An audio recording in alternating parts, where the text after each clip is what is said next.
I always ask them like who it's for. Who are you wanting to take care of? Your kids, your husband, your wife. That's obviously going to be their beneficiary. With their beneficiary being in the picture, I always ask the important questions. Is this something that you guys were looking to both take care of? And most of the time, they don't know that their spouse or somebody else in their household could also get insurance.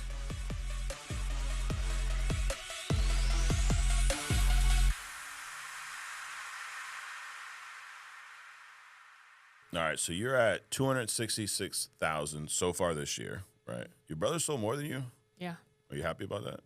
Yeah. Yeah, that was intentional. Yeah. Yes.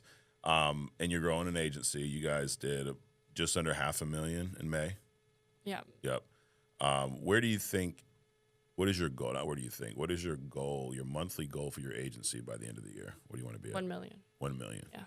What do you need to do to get there? Recruit everybody. Yeah. Recruit the whole world. Are you doing that right now? Yeah. Yeah. What's been your best recruiting, I don't want to say tactic, but effort? Like what's been most productive from a recruiting standpoint? Definitely more of my marketing. Yeah. Marketing. Because Okay. I didn't have the warm market. I didn't have like people that I could reach out to and say, hey, besides like my brother who's in it. Right. Yeah, you recruit your whole market, your brother, right? Exactly. But it's definitely the social media aspect. Yeah. And I think if a lot more people implemented that too back into their business, they would be able to see a lot greater results. Absolutely. What platforms are you on, or what platforms are you finding the most people?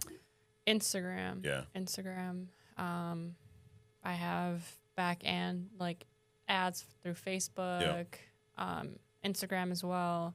But I would say Instagram is definitely the number one place. Got it. That's brought me all of my recruits. Right now, what's the most successful ad you have? What does it say? What is the goal behind it? The team success. Okay.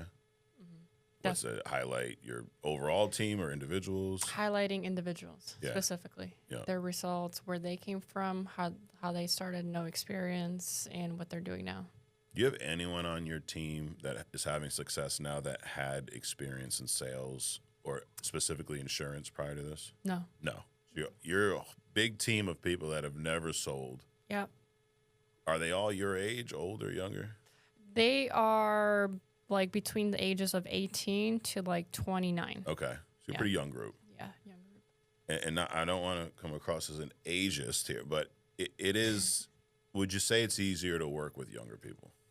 I would say, yeah. Yeah. Yeah.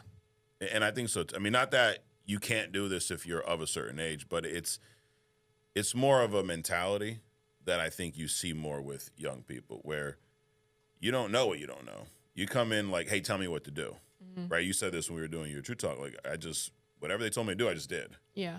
A lot of times forget about age, just someone that has experience, you got to kind of help them unlearn a lot of bad habits and things that got them in the position that they were in. Yeah. Right. Yeah. Like I can't tell you how many times I've recruited someone that told me how great they were at sales and that I could sell, and I don't need the training, Mike. And I'm going to go, I would just go, hey, let me ask you something. You're so great at sales. You know all this stuff. Why are you responding to my Facebook ad? Why are you trying to get a job with me if you're so great? No offense. Because if you were so great, you would be having success somewhere. Exactly. Right? There's something you got to change. And I do think that's easier. Forget about old, young, just with inexperienced people that have. Now, not to say that we haven't had people from sales that come over with the right, but the mindset is key. Yeah. Right? And which is key in everything we do. So let's talk about what you're doing on the phone. We had your brother on last week. I would assume similar type leads, high intent, internet, for the most part. Yeah. One call close, you're not setting appointments. Yep. All telesales. All telesales. Have you ever ran in-home? Yeah. Yeah. Before I came into family. Not First, with us, though. Not with Okay. you guys. All right, so never in-home off of leads. Off of leads, yeah. Got it. So it's so funny the way perspectives have changed over the years. I've been doing this podcast almost since we started. And if I were to go back, Monserrat, to like 2-3 years ago, people sat right there and told me that, first of all, they told me you can't sell over the phone. I heard that. Then they said you can only sell over the phone if you start in-home, which obviously is not true. Yeah. I've heard you can't sell IULs over the phone, which obviously isn't true. And it just goes back to your mindset. If you say you can't do something, you can't do it. If you say you can, odds are you can. Now, it's all relative. Yeah. If I go, I'm going to play in the Super Bowl next year, that's not going to happen. That's delusional. But in what we do in sales, it starts up here, right? Yeah. What is your mindset, your mentality going into an appointment? So going into like a sales call, my whole like, I already know that I'm going to sell. Okay. So to me, it's more of a consultation. As soon as the person picks up, I know they're available. Yeah. They answer my call. They know what I'm going to call them about. And I'm going to play devil's advocate. Now, I agree with you, but I know there's people that, they hear that and they go, wait a minute. So you're going to make a sale. yeah, Do you always make a sale? no. No. So how do you approach your appointment? Let's say you just met with someone and you didn't close them. How do you approach your next appointment knowing you're going to make a sale when you just missed one? Same way. Okay. Why? Because like for me, I always know that I'm still going to close more people. Okay. So whether somebody tells me whatever came up out of the blue, whatever objection it might have been, perfect, next person. Yeah. You just move on quick. Move on quick. What's the key to moving on quick? Because some people, and these may sound like stupid questions to you because it's so human, it's normal to you now. But there's people that they miss that one appointment and it's like, now that screws up the appointment after, and then maybe they need a break. Maybe they like, so how are you able to move past a no sale so quick? Well, for me, one, I still have my goal in mind as to like what I want to hit. Yeah. So I always break down my goal for the month, what I needed to hit. I already know what I need to do daily to be able to hit that goal. Okay. And so regardless, like even if I do make a sale, if that sale wasn't effective today, I didn't make a sale. Right. So to me, I'm going to keep finding somebody else that needs the insurance. And I already know, like, numbers-wise, how many sales I have to make from a lead pack. Mm-hmm. So I know there's still going to be more people that I can talk to. Got it. So this is what you focus on. it's just what I focus on, like, what I can do, what I can control. Yeah. So I will move forward. It happens. I always say this all the time, like, when you do big numbers or you show a lot of production, a lot of people just see all the yeses. Obviously, it's the issued production. But a lot of people don't see the no's. Right. And there's a lot of them. Oh, yeah. Could probably equal the exact same amount of issued production. Right. But yeah, like look at your numbers. If we, hey, you sold 266, almost 300K so far this year. People hear that and they probably think, oh, she closes everyone. She's just this amazing sales. She's so awesome. I could never do that. But to your point, what they don't see is there's a lot of no's in there too. Yeah. Right? Mm-hmm. Now, do you know now your brother knows his numbers to a T. Do you know your numbers like, hey, if I get this many no's, I know that I'll make this many sales? Or how involved are you in your analytics? Yeah, so same way. Yeah. I already know, like, if I get this many lead packs, I'm going to close this many people from it. Yeah. And this is what, like, I'm going to be able to submit on a weekly basis, depending on how many leads I'm able to buy that week of. Mm-hmm. And if I set a goal also, like, for example, when I try to issue 80 or 95 grand a month, my goal was higher than 80 or 95 grand a month. Okay. It was 100 and more. So your goal was 100, and you did 80 or 90. And I did 80 because I knew I was going to fail. Right. So I knew that I had to set the goal up higher so it can push me daily. Yeah. That I can purchase more leads if I wasn't in front of like, I never dial my age leads over. No, you don't. I never dial my leads like more than twice. Okay. What do you do with them? Give them to other agents? Yeah. Yeah. Got it. You get new leads every single week. Every single week. Like every time that I'm on the phone, I have to have new people to present to because it's a new presentation. That means it's going to increase my possibilities of making more, like getting on more calls, getting on more sits, and making more sales. Got it. Let's dig into what you're doing on these calls. You said to me before we started recording that the tone is one of the most important things, right? Which I agree. It's everything. It's what controls that call, right? If you answer the phone and I go, "Hi, is Mrs. Vargas?" You might as well hang up the phone, right? Like you got to be. And now I'm speaking from a perspective. I've never sold over the phone. We booked appointments, but the booking that appointment tone was everything. Yeah. If you said hello, I didn't go, "Hey, is Monserat available?" I would just go, "Monserat." Yep. I would assume it was you.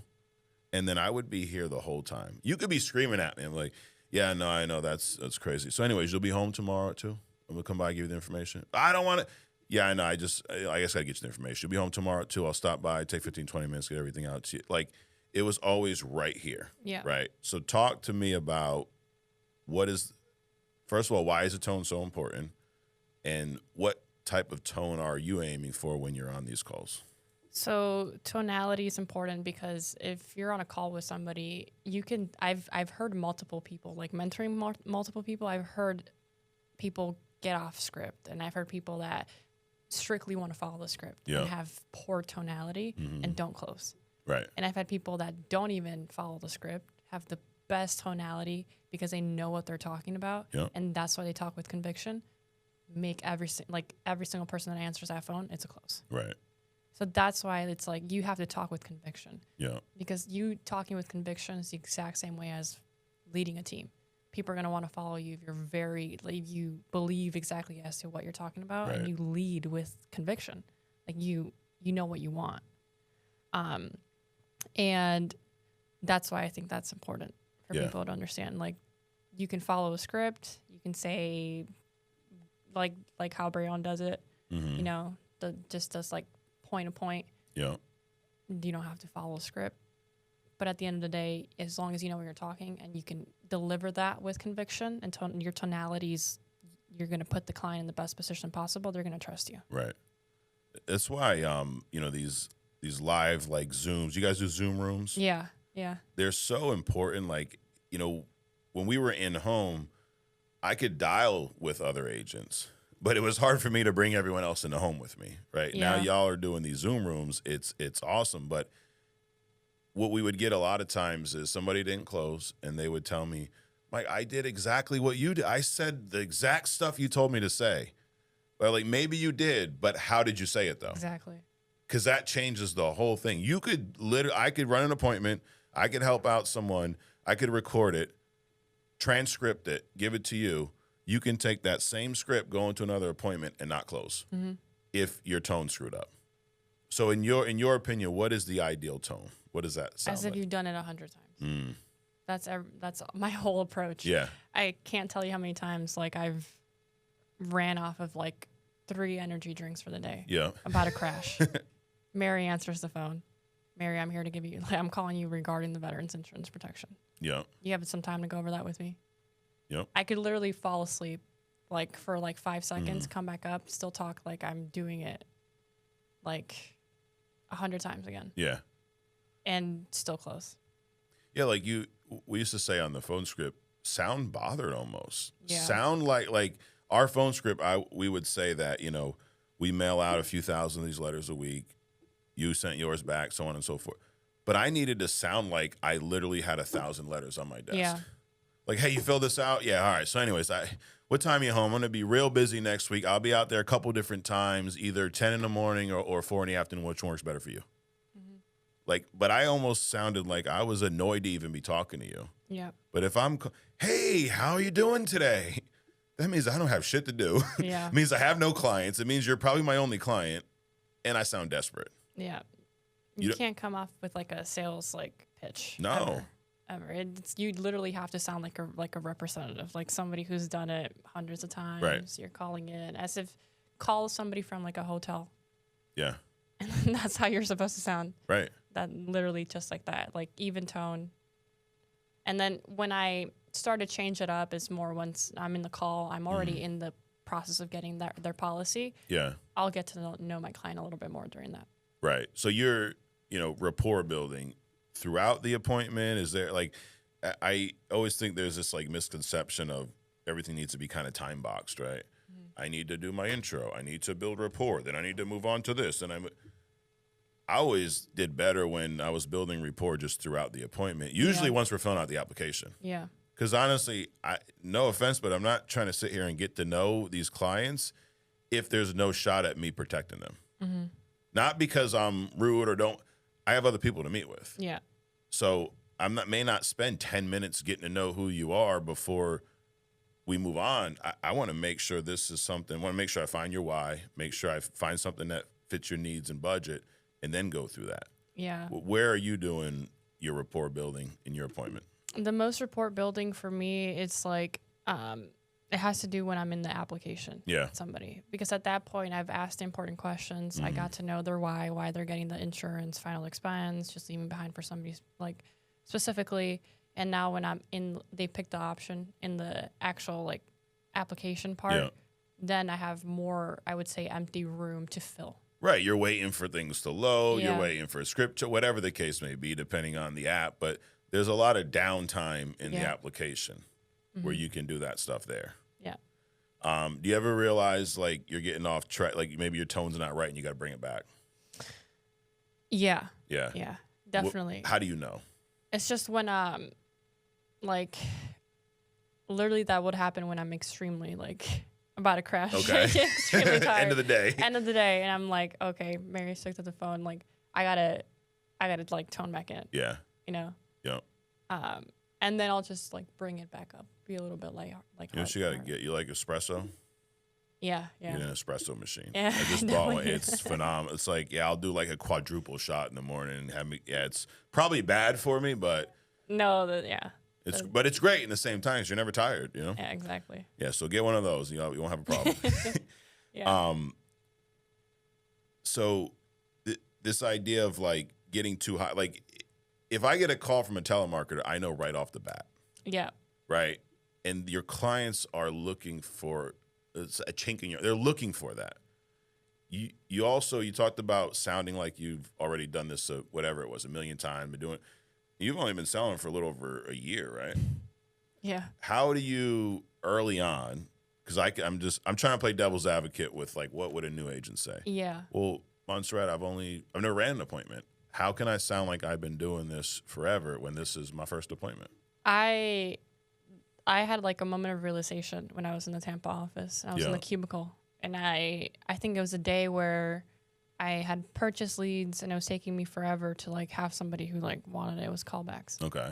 And then I sat down and I listened to everybody on phones. I heard people like across the room on a call. Yeah. I was like, okay. And then I saw the chats going off with sales, and I was like, okay. People want insurance. Yeah. There's hundreds and thousands of sales, not even just in like this office space that are being made. There's people all over the other states because at that point there was other offices too. Yeah. So I was like, I can sell like way more than what I. Were you already selling at that time, or? I was doing at least like 20 grand. Okay. And I was trying to increase it over time, like finding like, increasing my investment. And I think there's a lot of people also that can be in that position towards like, how can I keep that momentum going? Mm-hmm. And if there's days like that happen, how can I change my perspective on that and be more positive about it? So instantly I realized there's hundreds and thousands of people that want insurance, hundreds and thousands of closes being made, deals, like sales, like people just getting set up for their policies. I have to be the one that approaches those calls. Yeah. Like I have to be the person that calls them and sets them up. Yeah. So everybody that picks up the phone, I'm like, yep, this is my client. Before that moment, right? So you're sitting there, you're dialing, you're not closing. Did any part of you go, it's the leads, it's the clients, it's not me? Like, what did you think initially before you had that realization that set in? No, I knew that I had to work on something. Okay, you knew something was up. Yeah, I knew it was like, I was already making sales too. So it's like, I looked at my Excel sheet, because I kept track of like my deals that I was making. Yeah. And so I looked at that Excel sheet and I was like, okay, I've already helped so many families out. Right. So it's like, this is just another day. Like I'm going to get out of this and I'm going to do more. Yeah. So I never complained or blamed anything else like around me. It was more, I got to fix, it's not even I got to fix something. I just got to be more like intuitive. Like I gotta be more assumptive on my calls. Yeah. Like every person that picks up that phone, I gotta take that call. Right. Like it's like it is my job. I gotta do it with urgency. I remember the first time I dialed. So I was at home. So I started the business part-time. Sean was my upline. Sean recruited me directly. Yeah. So exactly. So he sends me a stack of leads, and these weren't like, you said you dial on them twice and then give them to somebody else. Yeah. These were leads that like Sean dialed on 5 times and someone else dialed on 5 times. And then like they've been around. Yeah. He gives them to me and goes, you can make some sales off these. I'm like, okay. So I get on the phone and Monserrat, I probably dialed for like 20 minutes, right? Like every new agent. I was dialing all day. So I was probably dialed for 20 minutes. Got cussed out, didn't book any point. And I was the guy, like we were talking about earlier. I was saying what I was supposed to say, but I wasn't confident. I didn't have the right tone. So I called Sean, and he's like, you book anything? I'm like, no. So I'm thinking he's going to, like, tell me. I'm like, yeah, but the guy said this. I had the complete wrong perspective. Like, tell me how to overcome these objections, which now we all know you don't want to overcome. You just want to remove them. Yeah. You want to avoid the – now, sometimes they can come up, but for the most part, you can avoid just about any objection here. Yep. So he's like, do me a favor. Go in the bathroom. Take your leads. Actually, when you hang up with me, take your leads, hold them up in the bathroom mirror, look in the mirror, and tell yourself that you book everyone you speak to. Tell yourself that they all ask for your help and that you're going to go out and meet with them. And I'm like, seriously? He's like, yeah, hang up and go do it and then dial. Now, I'm not going to tell – it didn't magically change immediately, but what it started to do was develop this confidence, kind of like what we were talking about. Monserrat, I hadn't booked an appointment yet, but I'm telling myself I book everyone I speak to. They all ask for my help. They all want me to come out to their house. And it does change your perspective. It does force you to have a different mentality, a different tone on the phone when you enter that conversation with confidence. Yeah. Which is the same thing that, I mean, you saw everybody else doing it. Like, shit, why are they doing it? Why can't I? Now, you had the luxury of being there to listen, but so when you heard all of them making them sales, or you saw everybody making sales, doing this, and what did you realize that they were doing differently than you? Well, what I realized was like, for me, was more like, okay, this person has a sales pitch. Yeah. This person's approaching a call like a salesperson. Okay. And you weren't. I wasn't. So I just had to keep dialing. Yeah. I had to keep dialing, and then every time somebody picked up the phone, like I wasn't going to go anywhere. Yeah. I was going to be able to set that person up every time. Yeah, I mean, and I always go back to the doctor-patient analogy. Like, if you call your doctor right now and go, hey, I want to come in, in an hour. They're going to go, we have 3 o'clock, or you can come in tomorrow at 9. No, but I want to be there in an hour. You can take the 3 or tomorrow at 9, which one you want. They have what you need. Yep. And it's the same mentality here. Like, everybody you're calling, I don't care how old the lead is. I don't care what type of lead it is. I don't care if Monserrat and Brion called on it 10 times. That person requested help. Yeah. If you look at it like they requested life insurance, I love when Sean says it's order taking. They requested life insurance. It's your job to call them up, figure out what they need, what fits their budget, and get them the life insurance that they requested in the first place. That mentality is so huge. What else? So tone's big. What would you say is like your number 2 thing on the phone? Tone being, is it confidence? Is it like, why have you been able to sell Hall of Fame numbers last year, almost 300K so far this year? Consultations. Like for me, every person that picks up the phone, I'm gonna get them set up. Yeah. No matter what they have, and even if they have something, I'm reviewing what they have. With them. And because of that trust, they're allowing me to review it. How do you build that trust? It's just more about like asking the right questions. Yeah. I ask them the right questions about if they have something already set up, how long ago were they set up for? Yeah. And what their premium is, which company it was set up with, and what their actual goal was to have that policy in place to cover for.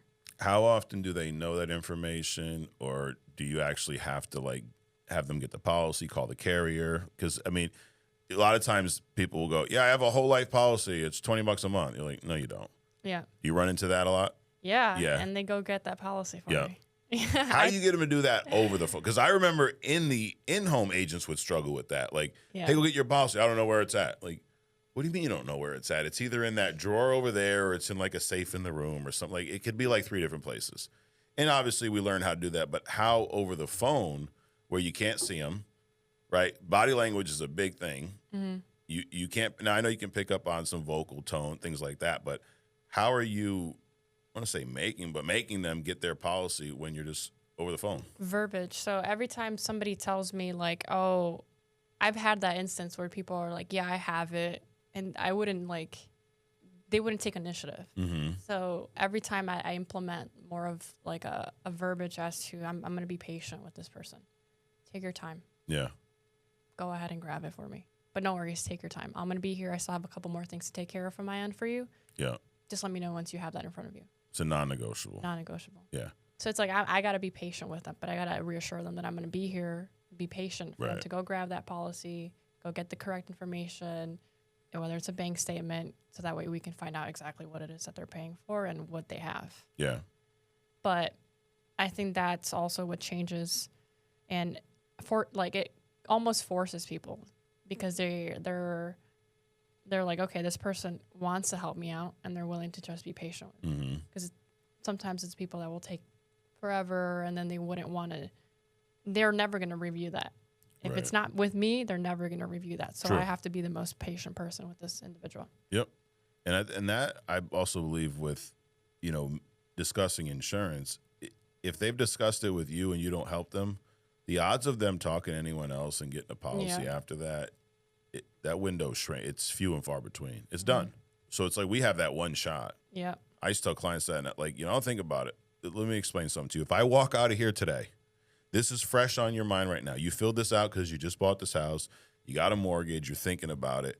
If I walk out of here and leave you with some numbers, you're never going to get life insurance. Yeah. Just tell me right now, say it out loud, I'm never going to get life insurance. Then they'll usually stop. Like, well, I don't. Well, how much is it? Like, what is it again? But it's like you got to also respectfully challenge, right? Yeah. How do you manage that piece? Challenging them, because, again, I'm always comparing to in-home. You have a lot more leeway in-home. On the phone, they can just hang up. Yeah. It's a lot easier to hang up on someone than to get someone out of your house when you're just discussing life insurance, right?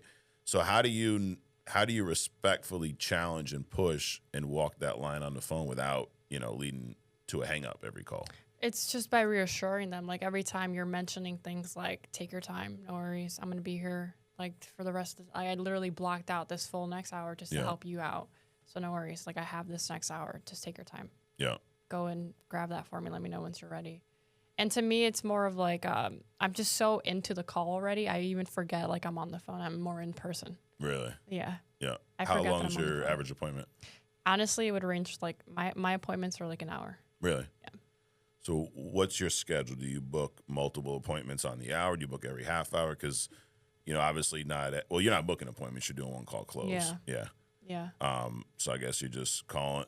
Do you have an appointment goal for the day? Do you have a sales goal for the day or the week? So I know that I have to at least make, like, multiple sales in the morning. Yeah. And every time that I pick up that phone, it will take me at least 2 to 3 calls to have somebody on the phone. Okay. Obviously, if I have somebody on the phone, it's a consultation, so I'm getting them their policy. Yeah. Then moving on to the next person. With that one client, though, what I started to implement was more of, like, I got to get the whole household. Okay. So my mission was more to increase my ROI with that one individual as well.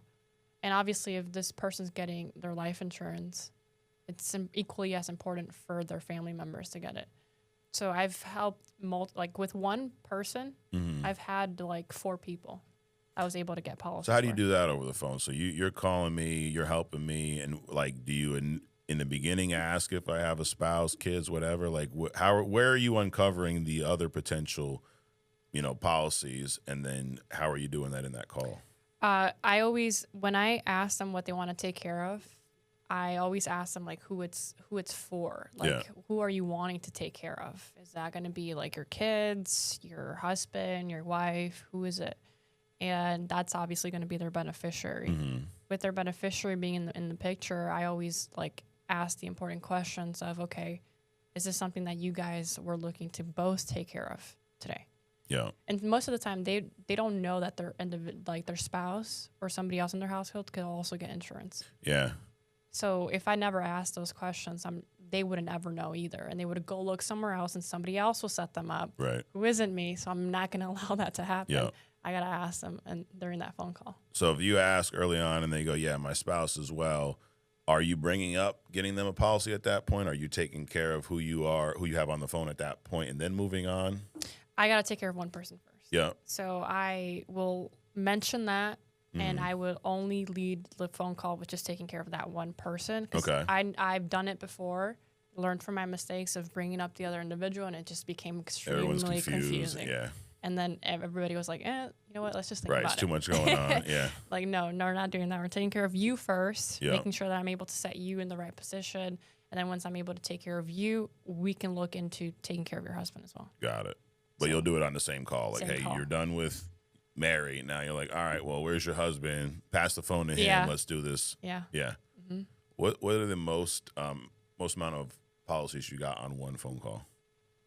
Most amount of policies would have been like 5. 5 Yeah. on one call. Yeah. Really? So the person who answered, who else? Spouse, kids, Grandma, spouse, kids, grandma. Shit, how long was that appointment? That was like, that took almost like the full morning Really? to get done. Yeah. But I got to be as patient as possible. That's Absolutely. like 5 people I got to take care Yeah. of, you know? But yeah, you're talking about your ROI. I mean, that's one Yeah, lead, right? That's one. One lead, 5 applications. How much premium do you remember roughly? So it was Index Universal Life. Okay. So those are big. Yeah. It was a big premium already. I think his IUL was like $400 a month. Okay. His kids were like 100. Got it. And the grandma, for her, it was a bigger, like, whole life. She didn't have anything in place. Yeah. So hers was automatically going to be bigger because of her age. And I think it was like $4K annual premium for her. For her. So you're talking over 10K, 15K, one appointment. One appointment. One morning. Yep. Take your time. Go and grab Yeah, that. right. Take your time. That's awesome. Yeah. But yeah, I mean, it's why not? You're there. Like, how much premium? And I mean, yeah, premium also, what we lose sight a lot of times is, yeah, you made some premium, but you put insurance in place for 5+ individuals in one house, right? How much do you think we're, as a sales force in general, we're missing out on because people are so just one and go, right? You filled it out, I cover you, and move on. A lot, because that used to be me. Yeah. Because I was always like, on to the next, on to the next, on to the next, very urgent. And Yep. so I started to implement more of like, if I have one person, I have to at least have their beneficiary as well. Right. So I have to make sure that I'm going over beneficiary, who else they want to take care of. Just ask the questions and just get uncomfortable. Like, it's not uncomfortable. You're trying to help them out. Right. But Was it uncomfortable at first? it Yeah. was, yeah. Because when I learned from my mistakes. Yeah. So when I did it, I actually set up a client and then got their beneficiary. Didn't implement the right verbiage as to like, can I go over this as well with your son? Just make sure he's taken care of. If not, we don't even have to get him set up, but just to make sure. Just the worst thing they could say is no. Exactly. Like, oh my God, they said, who cares? Then you're back in the same spot you were in the first place. Yeah. But you don't know if you don't ask. But I always let them know, like, I'm gonna help your spouse get set Yep. up. And if I can't do I can't get them set up, then I can't. Yeah. But regardless, we'll never know if it's never me going over it, and like nobody else is gonna put your family in a better position than I am. And one thing, last thing I'll say is, talking about getting uncomfortable, what you'll realize is whatever that thing is that makes you uncomfortable, when you do it, it's not as bad as you thought. And then the next time you do it, you're less uncomfortable, and to the point where it becomes easy. Yeah. So my youngest daughter's 9. We were at the mall the other day, of course, right? And she's like, she started with, "Hey, Daddy, you're probably gonna say no," but I stopped her. I said, "Baby, don't ever ask a question like that." So what do you mean? Don't ever? I don't care if it's me. Don't ever say I don't care if I said no last week to the same thing. Just ask, because you never know. But don't lead with you're probably gonna say no. Yeah. Just go, can we do it? And it was like something stupid, like go buy some candy or something. Like, sure, why not? But it's the same thing when you're running appointments, when you're dealing with clients. Don't ever assume that the answer is going to be no. Just ask. Yeah. And then ask more questions and ask more. The person who asks the most questions wins out. 100%. And it will be uncomfortable in the beginning, and then Yeah. it won't be. Then you'll find something else that's more uncomfortable. Then you'll do that, and that's how you grow. Exactly. And you'll look back and realize, like, shit, it really wasn't that bad. Should have done that sooner. Absolutely. Yeah. With just about anything, whatever it is, whether it's maybe you want to get in better shape. The first day going to the gym, your ass is going to be uncomfortable. You're like, shit, everyone in here is in great shape. They're all staring at me. I don't know what to do. Then the next day you feel a little less. Then a year goes by and it's just like normal. We're here. We're working out. We're doing it. Like, whatever the case may be. Think about first time you rode a bike. You probably busted your ass a few times. Yep. It was probably scary. It was, oh my God. And then after a while, it's second nature. You don't even think about it. Driving a car. I'm teaching my son just got his car. I have another kid who's 15, so we're starting to work with him. Like, dude, in the beginning, because they're all very like, is it going to be? In the beginning, you're going to focus on everything, and everything's going to be a big deal. And then after about a year, driving will be borderline subconscious. Yeah. You'll just go. You'll be fine. You won't be uncomfortable. It is what it is. Exactly. And it's like that with just about everything. Yep. So, well, thanks for coming up. Thanks for kicking ass. Keep going. You hit the Hall of Fame again this year, obviously. Yeah. What's your personal production? Your brother said he's going to do $1 million. You think he's going to do $1 million? Yeah. I think he will. Yeah, I think he will. Personally. Yeah. What are you going to do this year? I'm shooting for around like 800. 800. Okay. 800,000. Why not? Why not? You can pick it up a little bit, but Yeah. it's all a numbers game, right? Mm-hmm. Well, thanks for doing this. Thanks for kicking ass. Keep growing. Don't let up. Not that you will.